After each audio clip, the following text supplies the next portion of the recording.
name is Nobe, and in today's video, we will be designing a pretty pixie character.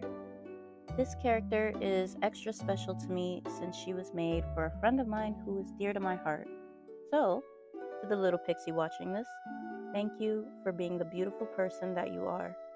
Now, let's get started. When I first went over the details with my friend, I had a few things I needed to keep in mind when creating the character, which were a pastel color scheme, a pear-shaped body with a big emphasis on her legs, pale eyes, and short hair. Besides that, I was able to have artistic freedom with the rest of her design. When doing more research on pixies, I noticed that the different sources I looked through all mentioned the same things. Pixies have pointed ears, are smaller than fairies, and are known for being mischievous. This was something I could work with. So, starting off with the pointed ears, I thought exaggerating the length of her ears would be an ideal feature.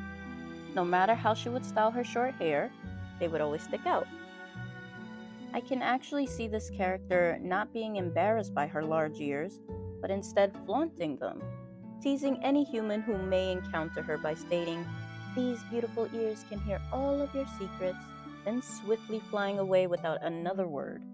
Next, I wanted her design to lean more on the bug-like side, so I went ahead and gave her compound eyes that you see a lot in insects. I will say, scrolling through images of insect eyes was a creepy yet fascinating experience. After that, I gave her furry pointed feet inspired by butterflies and moth legs. In my mind, she wouldn't walk around much, but when she did, it would be graceful, almost like a ballet dancer. The next feature I gave her was the antennas, which are located on her brow bone. Whenever she is feeling a strong emotion, they would move. For example, if she was surprised, they would shoot straight up. If she's sad, they would droop down. Maybe when she's frustrated or upset, they would curl up tightly.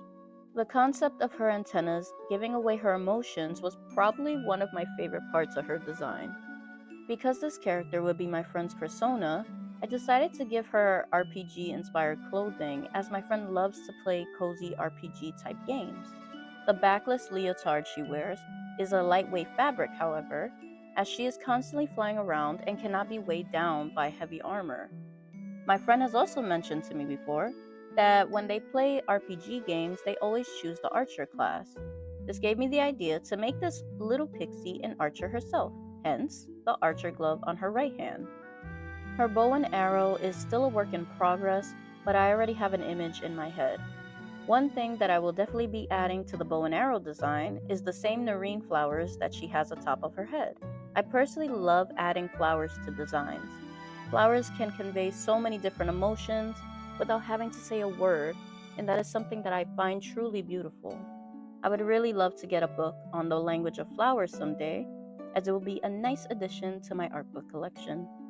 Now, when I look up the different meanings of the nerine flowers, the one I felt fit her the most was freedom. This pixie is always flying around and doing as she pleases, and most certainly would never apologize for being herself. A confident being who would never let others say or control what she does.